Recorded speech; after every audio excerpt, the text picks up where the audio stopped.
ताज महल के नीचे क्या है, आप जानकर चौंक जाएंगे। दुनिया के 7 अजूबों में से एक ताज महल दुनिया की नजरों में मोहब्बत की निशानी और भारत की पहचान है।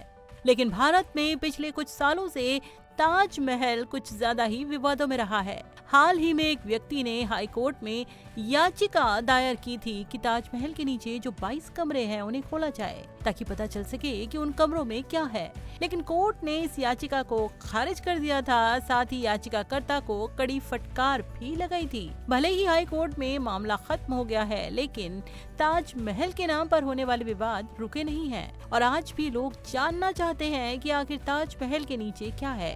चलिए हम आपको बताते हैं कि आखिर ताजमहल के नीचे का रहस्य क्या है। सबसे पहले तो ये समझ लीजिए कि ताजमहल ऊपर से देखने में तो महज एक शानदार मकबरा दिखता है, लेकिन इसके नीचे एक दो नहीं बल्कि पूरे 22 कमरे बने हुए हैं और कई गुप्त तहखाने भी हैं। ताजमहल के अंदर मौजूद 22 कमरों और तहखानों के बारे में कहा जाता है कि मुगल काल में इन कमरों को बंद कर दिया गया था और तब से इसे नहीं खोला गया है, क्योंकि अगर इसे खोला गया तो ताजमहल के बहुत सारे राज खुल जाएंगे। लेकिन इतिहास में झांकने पर पता चलता है कि ये दावा गलत है, क्योंकि तथ्यों से पता चलता है कि 1978 तक ताजमहल के नीचे के कमरों को देखने की आजादी आम पर्यटकों को भी थी। लेकिन 1978 में ताजमहल के आसपास के इलाकों में भीषण बाढ़ आई और बाढ़ का पानी नीचे के कमरों में घुस गया तथा कई कमरे बाढ़ की गाज से भर गए थे। साथ ही कुछ कमरों में दरारें भी आ गई थी। इस कारण सुरक्षा कारणों से उसके बाद से पर्यटकों के लिए ताजमहल के नीचे के कमरों को बंद कर दिया गया। वैसे इन्हीं विवादों के बीच भारतीय पुरातत्व ने हाल ही में खुलासा किया है कि समय समय पर ताजमहल के नीचे के कमरों को खोला जाता है और उन कमरों में कुछ नहीं है। अब ये समझने वाली बात है कि जो पुरातत्व विभाग भारत सरकार के अंतर्गत आता है वो भला झूठ क्यों बोलेगा। अगर जैसा कि दावा किया जाता है कि उन कमरों में मूर्तियां रखी हैं, तो अगर सच में ऐसा होता तो भला इसे छुपाया क्यों जाता। इसी तरह एमा कोच नाम की एक रिसर्चर हैं तथा ये यूनिवर्सिटी ऑफ वियना में एशियन आर्ट की प्रोफेसर हैं।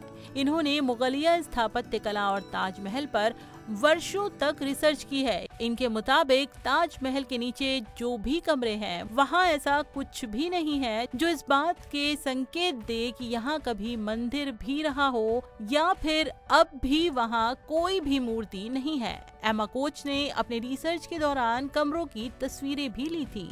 मुगल काल में ये कमरे जरूर गुलजार हुआ करते थे, लेकिन अब यहाँ भूतिया अंधेरे और सन्नाटे के अलावा कुछ नहीं है। इस तरह के दर्जनों रिसर्च मौजूद हैं जो साफ साफ बताते हैं कि ताजमहल के तेजो महालय का शिव मंदिर होने के कोई सबूत नहीं है और ये सभी अफवाहें सस्ती लोकप्रियता हासिल करने के लिए फैलाई जाती हैं।